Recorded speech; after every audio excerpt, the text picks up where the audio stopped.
लड़ाई जबरदस्त है। योगी बनाम अखिलेश यादव की बात हो रही है, कह रहे हैं इस बार लड़ाई दोनों की सीधी, और जिनसे सीधी लड़ाई है वो हमारे साथ हैं अखिलेश यादव, समाजवादी पार्टी के प्रमुख, पूर्व मुख्यमंत्री। अखिलेश जी बहुत बहुत शुक्रिया हमसे बात करने के लिए। बहुत बहुत धन्यवाद सर, कल आपकी पार्टी ने लेटर लिखा इलेक्शन कमीशन को। उन्होंने लिखा कि ओपिनियन पोल्स बैन होने चाहिए। ऐसा क्यों चाहते हैं कि ओपिनियन पोल्स बैन हो जाएं? देखिए, ओपिनियन पोल और चुनाव से पहले होना उनका, ये ओपिनियन पोल नहीं है, ये ओपीएम पोल है। ओपीएम पोल इसलिए मैं कह रहा हूँ कि जब इनके विधायक गांव में नहीं घुस पा रहे हैं, विधायक पीटे जा रहे हैं, सांसद कूटे गए, सबसे बड़ी आदत डिप्टी सीएम को अपमानित होना पड़ा।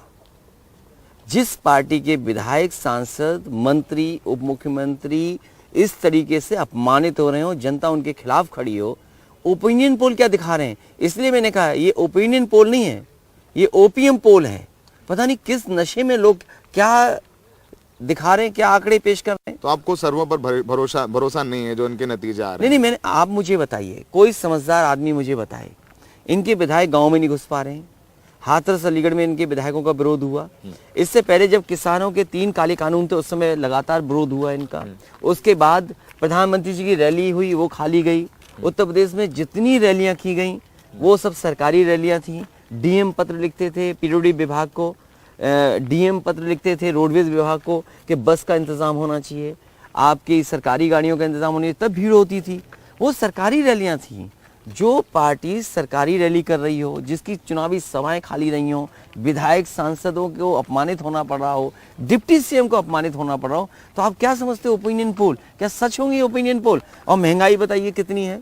आज महंगाई से हर इंसान परेशान है। बीजेपी महंगाई पे बात नहीं कर रही, डीजल पेट्रोल पे बात नहीं कर रही, जो गैस सिलेंडर दिए गए थे वो सिलेंडर पे बात नहीं कर रहे हैं, जो इन्होंने लगातार सपने दिखाए थे, आज कड़वा तेल कितना महंगा है, तो महंगाई पे बात नहीं कर रहे हैं। जब महंगाई दुगनी हो जाएगी, कमाई आधी हो जाएगी, तो खुशहाली कैसे आएगी? खुशहाली का तो महंगाई एक मुद्दा है आपके लिए। सर, इलेक्शन कमीशन ने सब कुछ वर्चुअल कर दिया है। आपके प्रेस कॉन्फ्रेंसेज में आप कहते आए हैं कि बीजेपी को पहले से पता था, उन्होंने अपने स्टूडियोज तैयार कर लिए, छोटे दल तैयार नहीं है। तो इस जब हर चीज वर्चुअल हो गई, उसमें आप अपने आप को कैंपेन में कहाँ पाते हैं?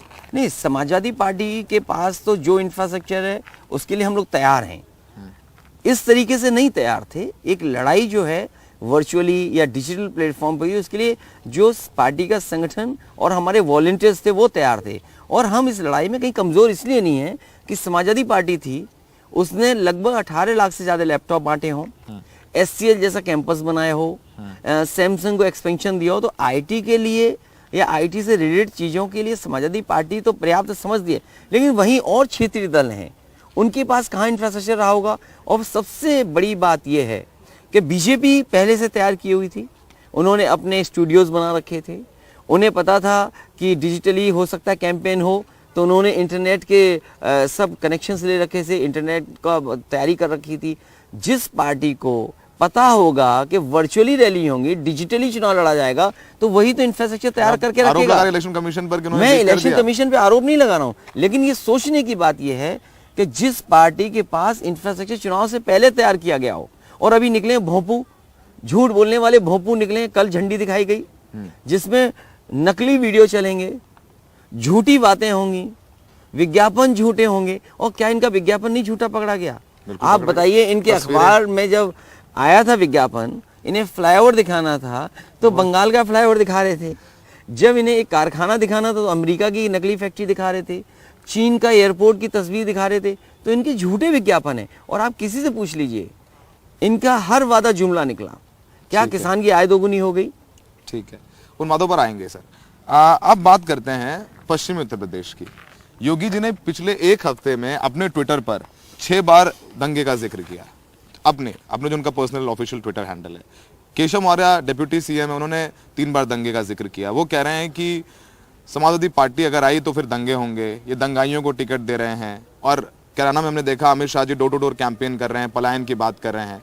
तो बीजेपी 80 बनाम 20 की बात कर रही है, योगी जी कह चुके हैं। उस नैरेटिव से अखिलेश यादव कैसे फाइट कर रहे हैं? बड़ी इंटरेस्टिंग बात आपने कही कि इनके लोग लगातार पलायन की, लगातार दंगे की, लगातार इस तरह के शब्द इस्तेमाल करते हैं जिससे समाज में बंटवारा हो, खाई पैदा हो।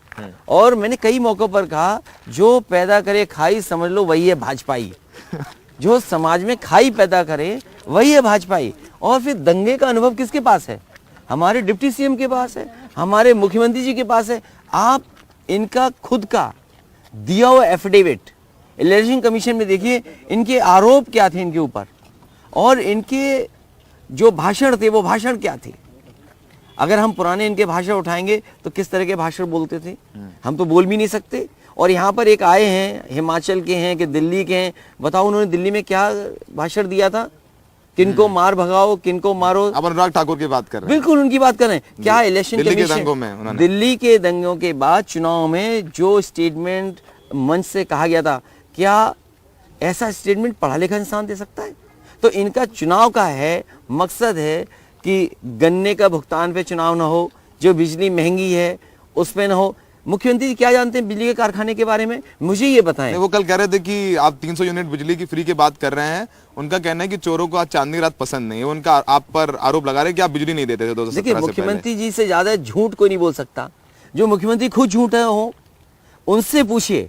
अगर ये चांदनी रात उन्हें याद आ रही है तो कम से कम याद करके, जो 4.5 साल में एक बिजली के कारखाने का नाम नहीं रट पाए, वो बताएं कि 4.5 साल में उन्होंने कौन सा बिजली का कारखाना एक लगाया, बता दें हमें।